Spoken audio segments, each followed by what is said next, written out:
Hello and welcome back once again to the HR Social Hour Half Hour Podcast. This is episode 103. John and Wendy talk to Andy Storch. I'm your host, John. And I'm Wendy. How's it going tonight, John? I am great, Wendy. I want to briefly just take a quick moment, rather, to thank Human Reso for being our sponsor for this episode and for the entire month of February. Really glad to have them on board, and again, appreciate that. Wendy, it's been about a month since episode 99 came out. And I wanted to take a moment to quickly explain the musical Easter egg in that show because people have asked, they don't really understand it, sadly, but I'm going to explain why. It's a John joke. It is an inside joke that I did because, hey, it's our show and I edit and by damn, I'm going to put whatever music I want in it. So I grew up in Louisville, and as a kid, when they did school closings, one of the local television stations was affiliated with a radio station. It's WHAS. WHAS is a mega station. What is it, like 1 million watts or whatever? You can literally, on a clear night, I can hear WHAS radio from Richmond. Oh, wow. It's old radio station. Anyway, they used to use music for their school cancellations during snow closings, right? Uh-huh. Snow closings, business closings. In the 70s, when milk wasn't being delivered that day, that would be listed on the closings. So anyway, that music is a piece by Chuck Mangione called Bella Via. And that song for me, as soon as I hear it, I think of snow closings. And so being a little kid and wait, 6 a.m. My parents were both teachers, so they would get up early enough to turn it on to see if their schools were closed or not. And then, of course, if everybody was shut down, we all cheered and everybody had a great time. So anyhow, when we started doing the list of names of guests, I immediately thought of Bella Via, and I said, my show, my editing, I'm putting it in there.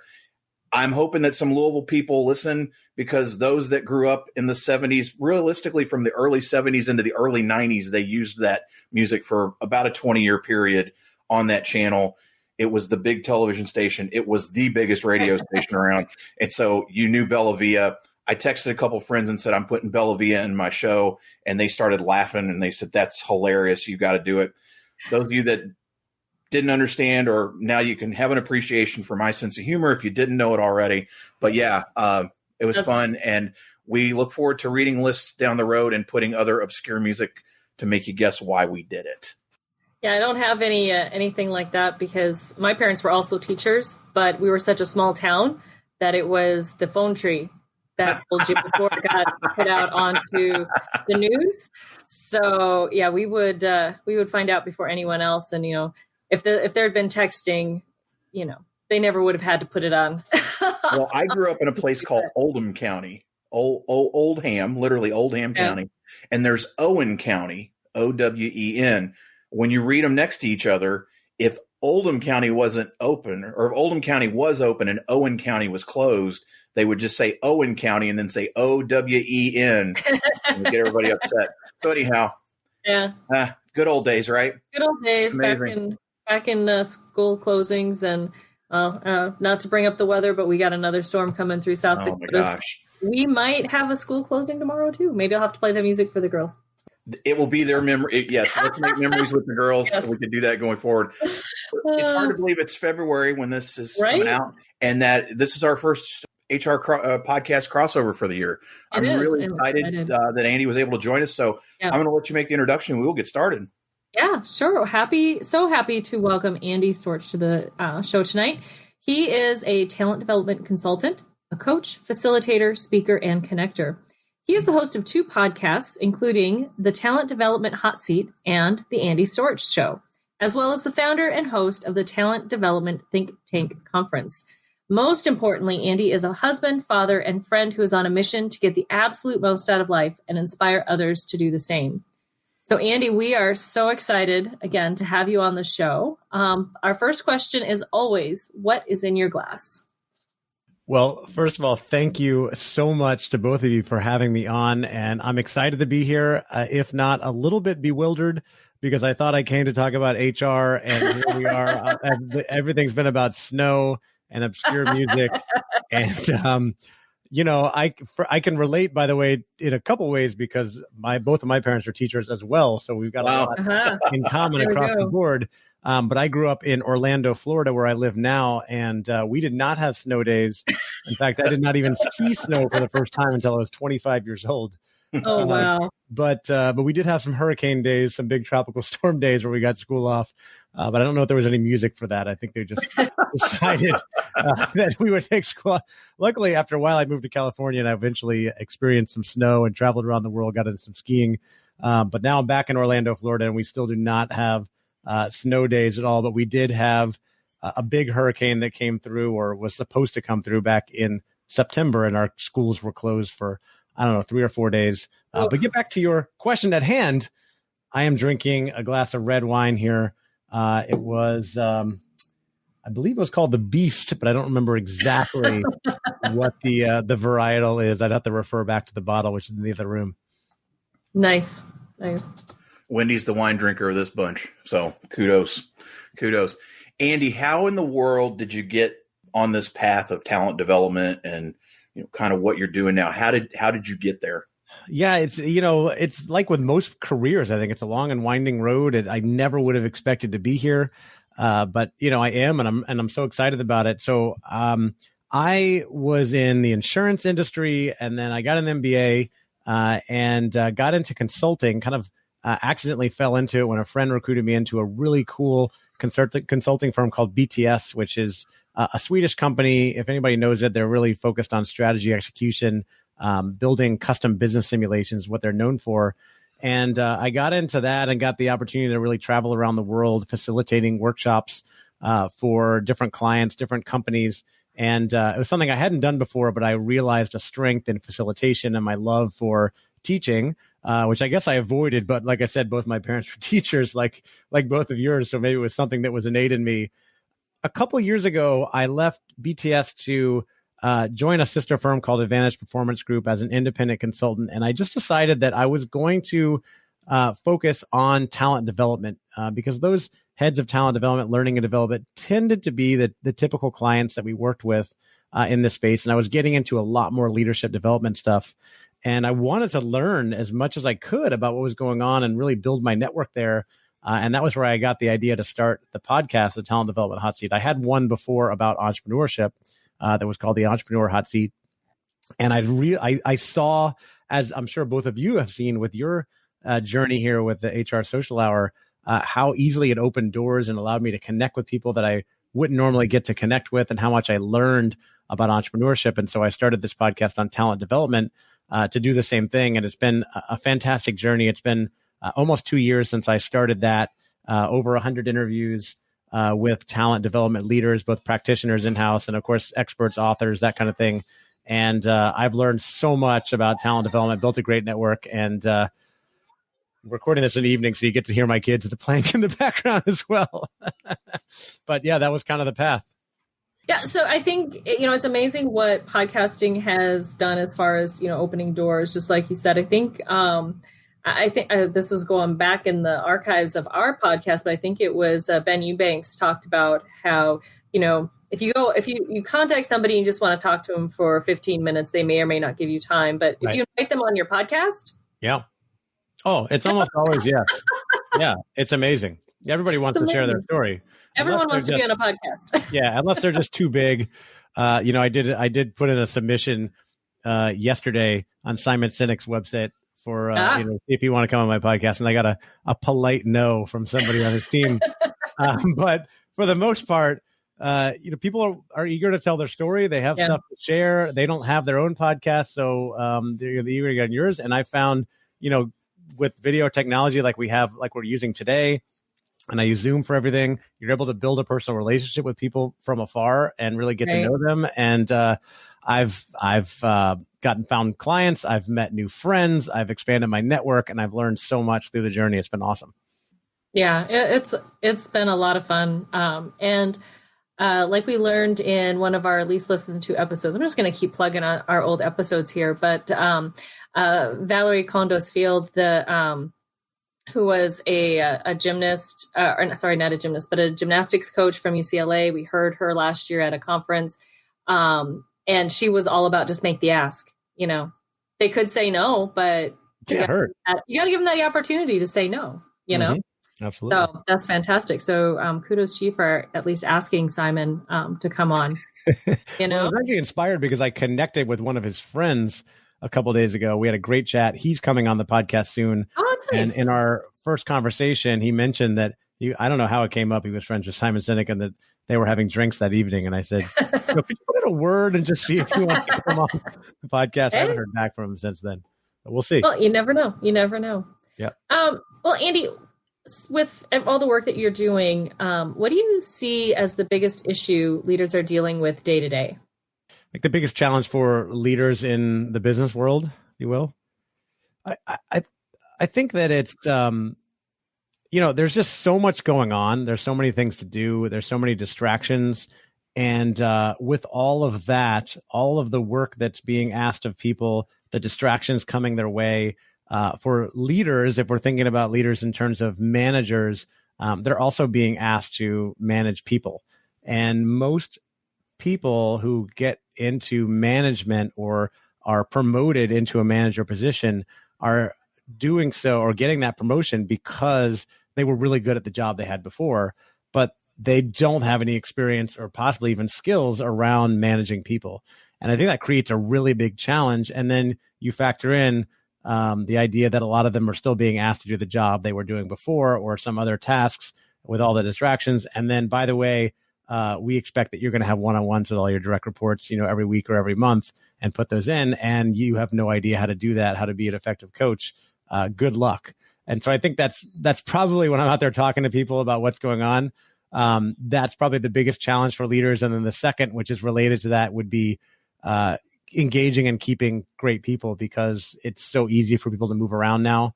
And if they don't like their manager, they don't like their job, they don't like their culture, they don't really stick it out. They tend to just jump ship and go find another job. Way too many people that are great maybe process managers, but not people managers, are never given the tools. Right.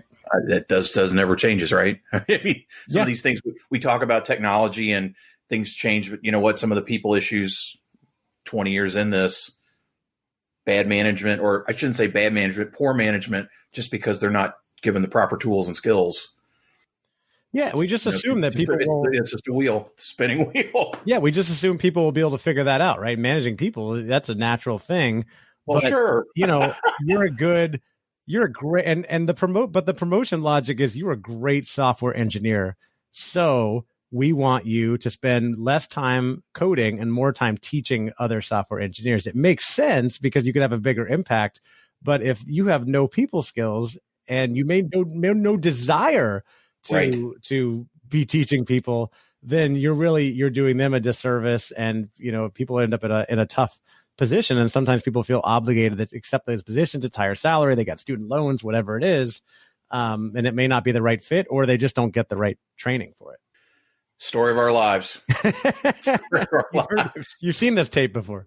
Absolutely. Well, I've lived this. When I was kind of thrust into leadership, thankfully, I was fortunate. My first leadership role that I had a management team that was behind me and knew that I had technical skill, right? I was a recruiter and I was going to be leading other recruiters, but they made sure that they gave me time to fail, and they gave me time to improve. And they also gave me tools to improve. Yeah. And look at that. I always say that period, that experience, the first several months of that were the hardest in my career ever.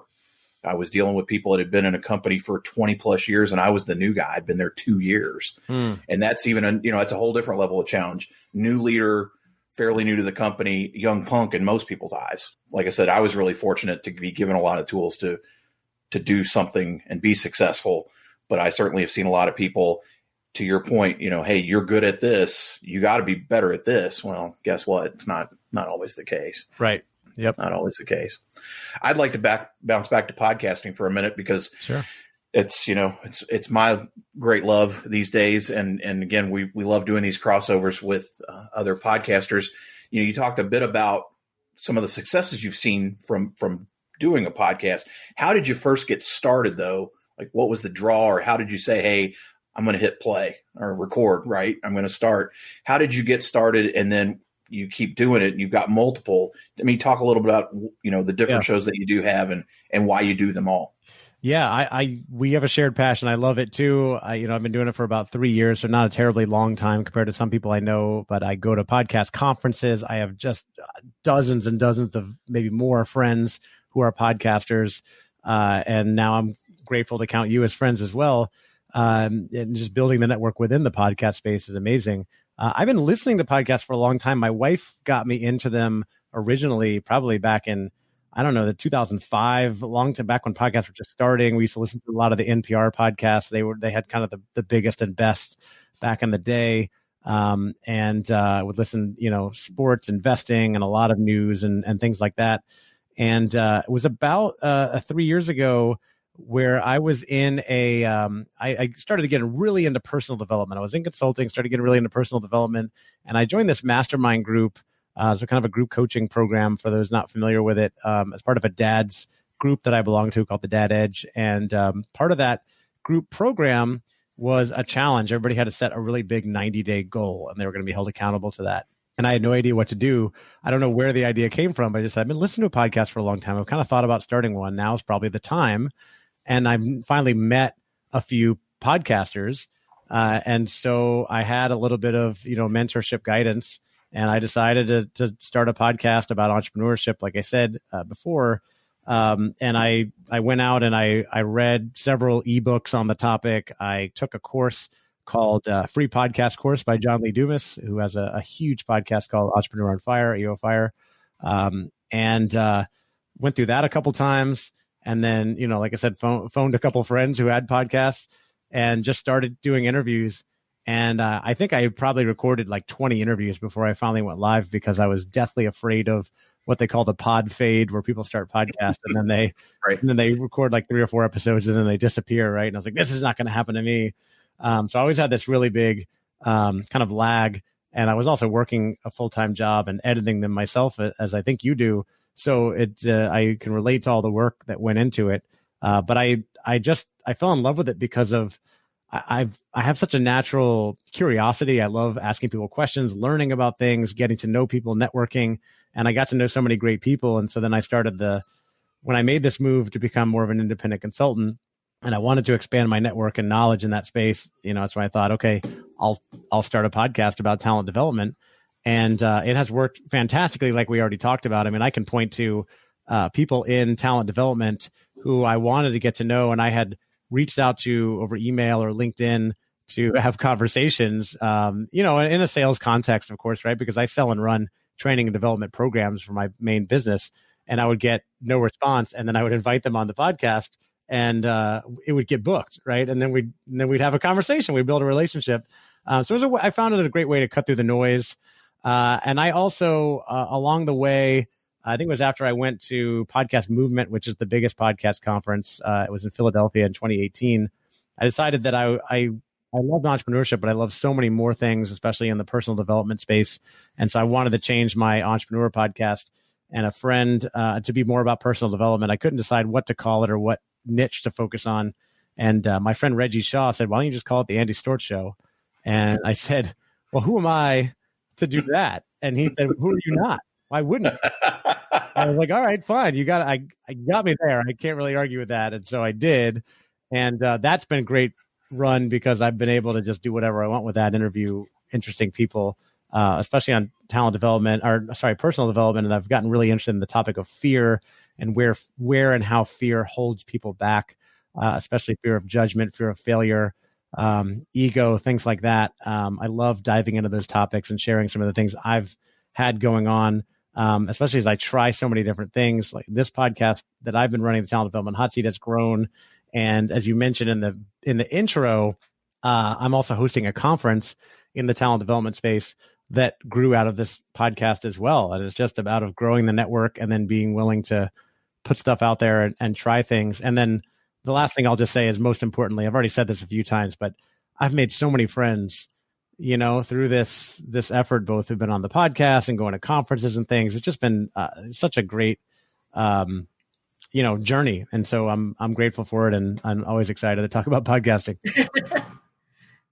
Yeah, it's one of our favorite things when we can get to do crossover shows, because you can talk to someone who's actually doing the work that we're doing as well. in a different way. So yeah, we obviously love what we're doing here as well. You mentioned your conference that's coming up. And so that was one of the things that you and I talked about a little bit when we chatted earlier, but really want to talk about a little bit more about your talent development think tank and kind of, beyond just, hey, I have a podcast and I've got a bunch of people I want to get together with. Right. How, talk about that process of coming up with, I want to put on an actual conference and bring people together physically. Yeah, such a huge endeavor, scary, risky, but totally worth it. Yeah. And we're in an interesting situation right now that happens in the podcast world. We were recording this just before the conference happens, but it sounds like this will air after the conference. Yeah. So we'll be looking. It was really great. It was awesome. It was so good. It was amazing. I hope that's true. No issues. Everyone showed up. Yeah, exactly. It was cool. Everybody had fun. Good connections. It was great. As this was growing and I was making connections, I have a very good friend named Bennett Phillips who recruited me into this, consulting space. And I think he came up with the idea originally that, maybe we should start hosting some events. And we were thinking smaller events. And then we said, maybe we just try to host a conference. Dada. Yeah, that's right, buddy. My son just walked in. That's what you get with evening recordings. So we said, let's try to host a conference. And we came up with the name. I remember it was back in February of 2019. And we decided to call it the Talent Development Think Tank because we wanted it to be about bringing people together to make connections, networking, learning. And really what the impetus was is that, as you can tell, I'm big into networking. I go to a lot of conferences. I invest a lot of my money and my time in going to conferences to network and meet people and learn stuff. And in the HR space, in the training space, learning and development space, quite frankly, I found most of them to be really boring. It was just all death by PowerPoint and, just sage on the stage, listening to speaker after speaker, and not a lot of opportunity to connect with people or really learn from the other people in the room. And there's so much knowledge in the room from other people there. And I just thought we could do something better, right? My main business is connecting companies with really great learning programs, mostly experiential learning programs. I believe in the power of, experience and moving around, discovery-based learning. I thought we could do more of that. And so we decided to put this conference out there. We put up a great website, decided the price and all that stuff and started networking and telling everybody we knew.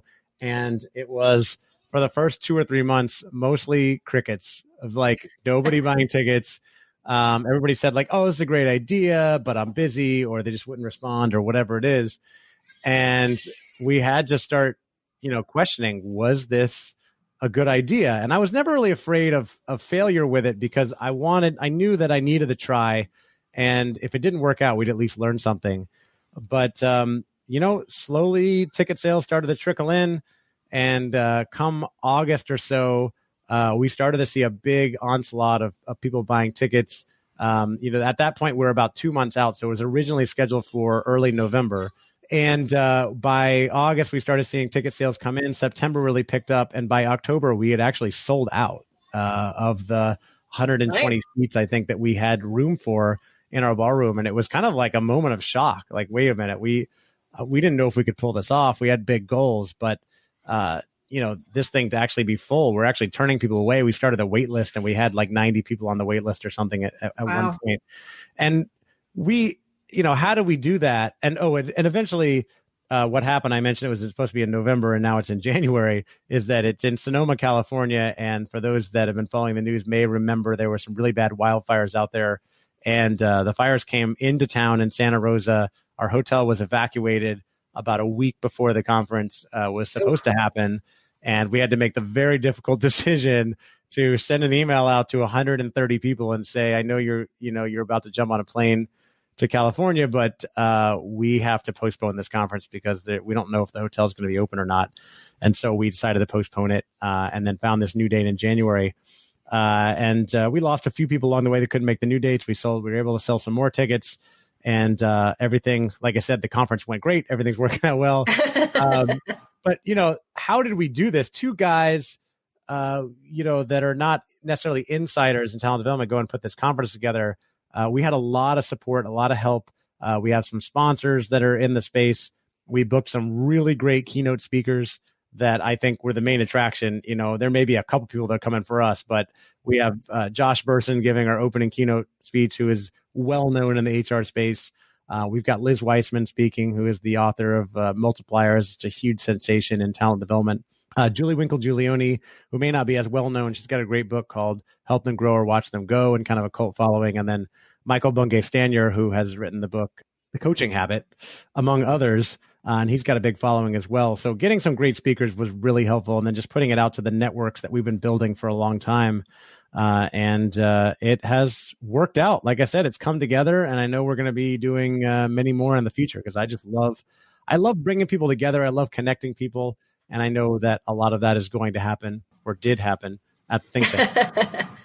That is fantastic. So we'll have to pay attention, and maybe we can work out some way to get the HR Social Hour there next year. That would be fantastic. That would be a lot of fun. We're going to take a quick break, and we'll be right back. This episode of the HR Social Hour Half Hour Podcast is brought to you by our friends at Humoriso. Humoriso strategizes with companies to develop plans to manage talent, recruit for skill gaps based on employee inventories, assess markets for growth, develop long-range succession plans, and influence a culture of enthusiastic buy-in. They handle all facets of organizational development and provide strategic direction to their clients. Humoriso provides outsourced human resources services, including their flagship HRO plan, which helps businesses save money, increase productivity, and reduce legal risks by providing dedicated HR consulting for compliance, training, performance management, employee relations, workplace management, discipline, and other important HR best practices. To learn more and to schedule a time to speak with a Humoriso consultant, you can visit them at humoriso.com. Thanks again, Humoriso, for sponsoring the HR Social Hour Half Hour Podcast. And now, back to the show. All right, and we are back. Andy, now is the time for everyone's favorite part of our show, which is the half-hour question connection. So cool. Our first question is, what career did you dream of having when you were a child? When I was a child, I wanted nothing more than to be a professional baseball player. I was a big football fan as well, but I wanted to be a professional baseball player. I was a huge Cubs fan. Ryan Sandberg was my hero, for anybody who remembers watching baseball back in the late 80s, early 90s. And that's what I wanted to do. As I grew older and got towards high school or got into high school, I realized that was a dream I was probably not going to accomplish. And I set my sights on becoming a civil engineer instead. I really loved roads and trains and bridges. And so I decided that civil engineer would be a great career. And I declared that major. And I went to college and I joined a fraternity. And I started having a lot of fun, and I didn't quite make it through a couple of the important classes necessary. Really, the funny thing about that is that I was, to be a civil engineer, you think physics, math, calculus, and I nailed all of those. I got the top score on the AP test and stuff. But you had to pass one chemistry class in college to get that degree, and I could not pass chemistry. And so I changed my major to something more business IT related. I don't know, it just it didn't quite work out. But we don't always achieve our original dreams. But I am living a dream life now, I think. Awesome. Andy, who's one person you've gained in your network in the last year you think more people should know? I'm going to go with one that is very recent, and she is already pretty popular, but I don't think she's well known enough. Her name is Claude Silver, and she is the Chief Heart Officer at VaynerMedia, which is a digital media company based in New York City. They've got about 800 employees or so. It's run by the company run by Gary Vaynerchuk, who's very big on social media, has a huge following. I got to meet her and interview her on my podcast not too long ago, and was very lucky to get to do it in person, because she is just a phenomenal human being, just so big on empathy and love and just understanding yourself and really connecting and supporting everyone around you. I was just blown away by everything she talked about and everything she does. And I'm meeting with her again soon in a couple of weeks. And I think more people need to know about her, especially in the HR space, because she is just phenomenal. And I think she's really a leader in this space that is going to make a big impact and help a lot of people. I listened to that that interview fairly recently, actually. It was great. Yeah, I agree with you. I think she's someone that everyone should know and follow. Yeah. So, Andy, a new HR professional asks you for one piece of advice.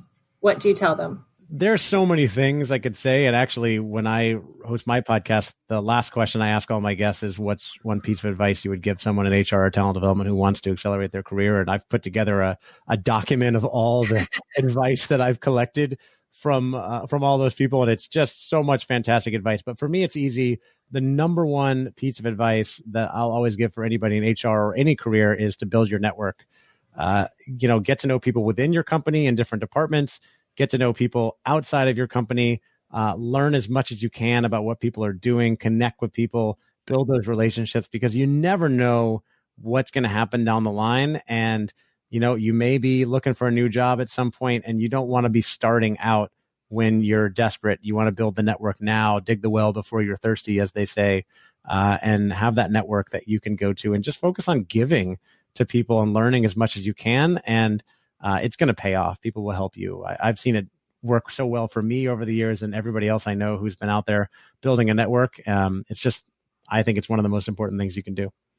Andy, speaking of giving back, how do you enjoy giving back to the talent development community? How do I enjoy giving back? I think it's through the podcast primarily, conducting interviews and putting content out there regularly, both on LinkedIn and especially through the podcast. One of the ways I would think about it or refer to it early on was that, most people in talent development, if there's any profession where people are interested in continuous learning, right, it's HR and talent development. And a lot of people enjoy going to conferences to learn, but usually only have the budget or time for maybe one, maybe two conferences a year. So my idea for this was, let's make it a conference in your pocket where you have those great speakers with you and you can listen to them on your commute anytime. And I'm blown away sometimes by all the great emails and messages I get from people in the talent development community who tell me how grateful they are for that content and how much they learn and how they use it for the decisions they make in their organizations. Or somebody in the Army reached out to me recently and told me that he used my podcast for like a master's thesis. It's really cool to see. I love doing it and I know it's helping people. So I think that's the primary way that I'm giving back or giving value. I'm going to borrow content in your pocket, if I may. Content in your pocket. Yeah. Take it with you. I'm sure that, I probably didn't invent that. I don't know. No, but it sounds great. I hadn't heard anybody use it. So thank you very much. I'm going to do that. Definitely. That is a good one. Andy, what is your favorite movie? Growing up, the baseball reference, I always said my all-time favorite movie was Field of Dreams with Kevin Costner.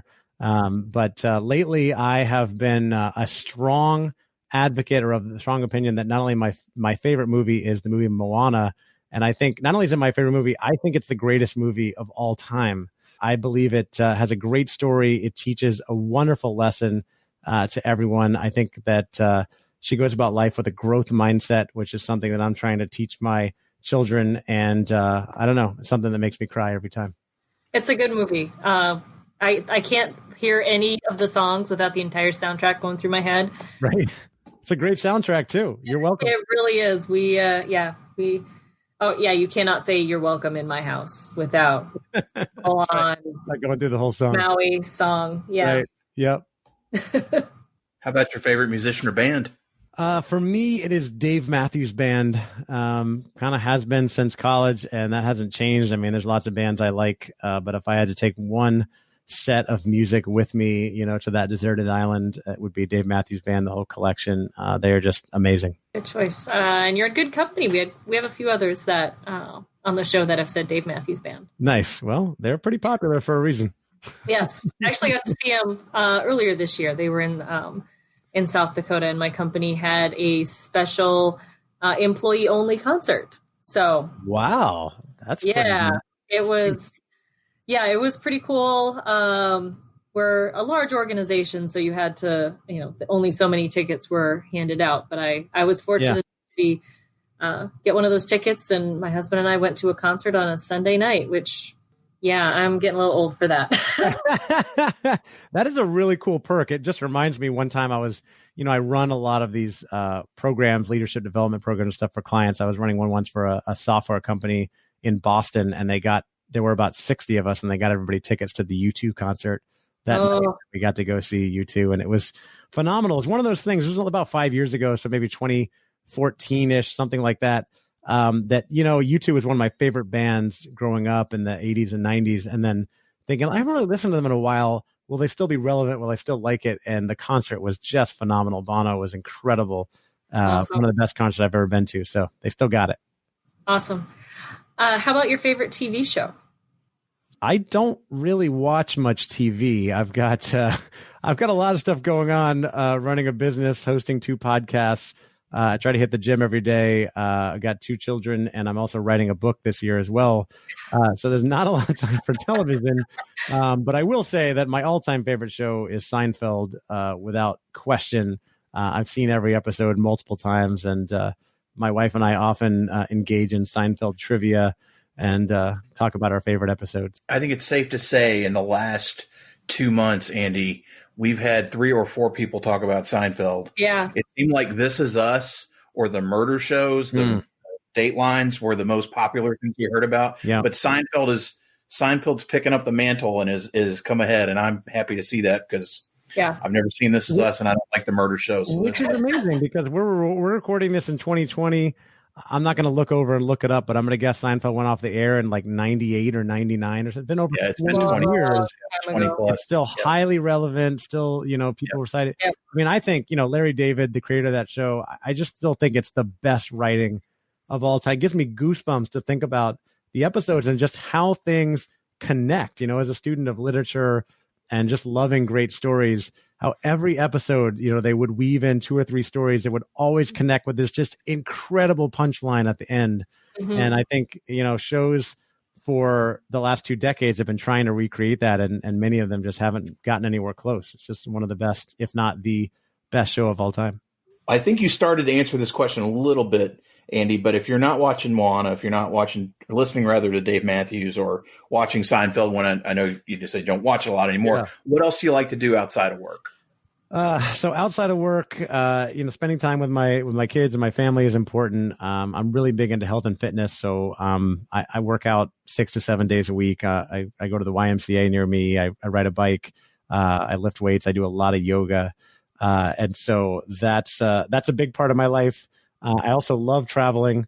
And so I travel a lot for business. I guess I'm lucky in that respect. In being in consulting, I get to travel and visit a lot of different cities. And because I've built a big network, I usually have friends to visit. So I'm often going out with friends, connecting, getting a beer and catching up, things like that. And then love traveling with my family as well when we get those opportunities. So I would say fitness and travel, probably the two passions outside of all the stuff I'm building with work and the podcast and all that stuff. Finally, it's Andy Storch Day all around the world. What are we doing to celebrate? Oh my gosh, what are we doing on Andy Storch Day? It's like I kind of wish, I know you sent questions ahead of time and I didn't think too much about it. I kind of wish I had prepared for this, and I'm also glad I didn't because I think I love the gut reaction to some of these. So here are some of my gut reactions. Number one, I'm very big into personal development, personal discovery, self-awareness. So people are going to take the time to get to know themselves. They're going to do some self-awareness. They're going to start with some meditation, some mindfulness. They're going to have conversations with friends, colleagues, and spend some time reflecting, getting to know their strengths, their weaknesses, who they are, who they really want to be, what kind of career they really want to have. And that's kind of the impetus of the book that I'm writing right now. And then we are going to move. We're going to get active. We're going to do some yoga. And we're going to finish the day just getting everybody together. Everybody's going to have drinks and socialize and have fun and just enjoy life. One part we always ought to know is, what are you going to be eating? What are we going to be eating on Andy Storch Day? We're going to eat with drinks. Yeah, what are we going to eat? I don't know. Probably, we're going to have a good steak in there somewhere. Maybe a ribeye, medium rare, bone in. That's dinner. We'll have some Brussels sprouts because I eat those all the time and I love them. Other than that, I don't know. There's a lot of good food out there, but I'll stick with the ribeye. Sounds like a plan. Well, Andy, I want to congratulate you for surviving the question connection and surviving the conversation at large. Again, we're so appreciative of what you're doing and how you're doing it. The fact that we get to do these crossovers again, so much fun. I'm sure there's some of the listeners that are hearing you here that maybe didn't know you before. What's the best way for them to reach you out there via social media? Well, I try to be all over the place. So I've got the 2 podcasts, the Talent Development Hot Seat and the Andy Storch Show. The tagline for that is Starve Your Fears. So if you're into personal development and you want to get more past fear and follow your dreams, that's a good one. I spend most of my time on LinkedIn, so please do connect with me there, follow me there. I'm doing more of my interviews live on there, posting content every day. But I also post regularly on Instagram and Facebook and a little bit on Twitter. I know both of you are really active on Twitter. Sad to say, Twitter is like my number 4. So you have to teach me. You have to teach me how to get more value, give more value, and get more value out of Twitter. I love Instagram, Facebook, and especially LinkedIn. So you can find me there. We will have that in the show notes. Wendy, how about you? What's the best way for the listeners to find you? Best way is on my blog, mydailyjourney.com. Daily is D as in dog, AILEY. The second and fourth Sunday of each month, we host a Twitter chat on at 7 p.m.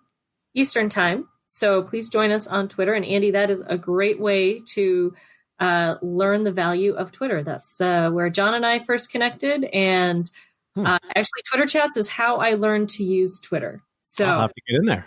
Yeah, little plug for the show and learning a little bit more about Twitter. But so yeah, how about you, John?